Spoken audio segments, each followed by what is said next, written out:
माननीय मुख्यमंत्री श्री अरविंद केजरीवाल द्वारा और दिल्ली सरकार द्वारा एक योजना चलाई जा रही है जिसके तहत में आप 50,000 रुपये तक का लोन आसानी से प्राप्त कर सकते हैं। वह यह है कि आप बिना किसी गारंटी के और आप सेल्फ डिक्लेरेशन स्वयं आप ये लिखित में दे सकते हैं कि मेरी इनकम इतनी 3 लाख रुपए तक है। उस आधार पे आपको लोन आसानी से मिल जाता है, जो नगर निगम द्वारा 25 व्यवसाय घोषित किए गए हैं कि आप अपने इलाके में कर सकते हैं। उसके अंदर 50,000 रुपये तक का लोन आसानी से मिलता है। आपको 6 महीने तक कोई किस्त नहीं देनी। 6 महीने के बाद में आपकी मामूली सी किस्त 1,200 रुपये शुरू होती है कि जो 48 महीने में आपने अदा करनी होती है। आपने गवाह और गारंटर के बारे में जो है समझाने की कोशिश की है, क्या फ़र्क है? देखिए, हमारे जो लोन लेने जाते हैं उनको ये लगता है कि हमें गारंटी देनी पड़ेगी, इसलिए कोई भी गरीब आदमी की गारंटी नहीं देता। मगर उनसे कहते हैं कि 2 आदमी आप अपने साथ लेके आना जिनके अपने पहचान पत्र हो। तो वो जो उनकी जो 2 दिन के आते हैं उनको ये लगता है हमने इसकी गारंटी दी है। गारंटी नहीं देनी, आपने गवाह देनी है कि मैं इस व्यक्ति को जानता हूँ।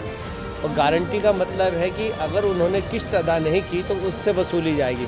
यहाँ पे कोई किस्त किसी से नहीं वसूली जाती। जिसने लोन लिया उसी को अदा करना है। सिर्फ उसने ये पहचान बतानी है कि 2 आदमियों ने कि मैं इनको जानता हूँ, बस इतना सा है।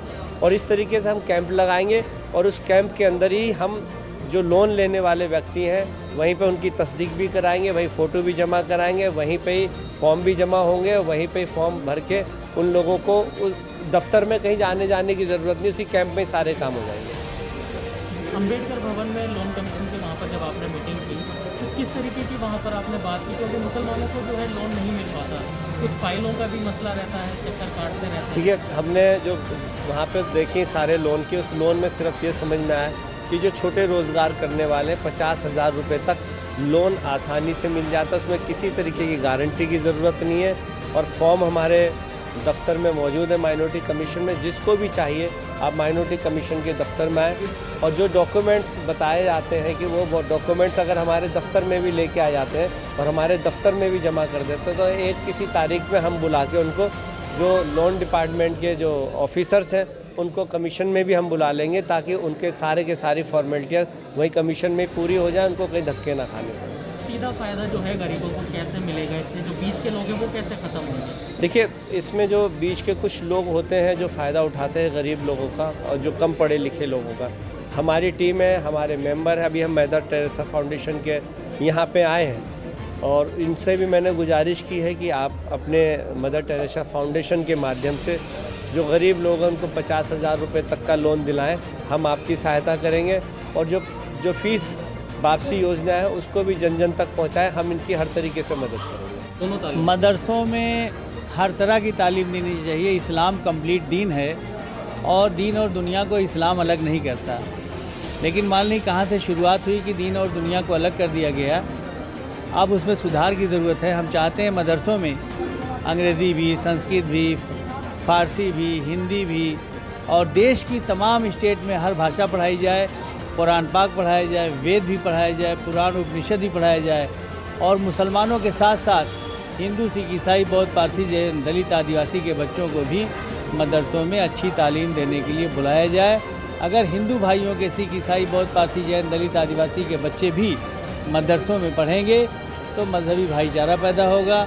एक दूसरे के मज़हब के बारे में जानेंगे तो गलतफहमियाँ दूर होंगी और मोहब्बत और भाईचारा परवान चढ़ेगा।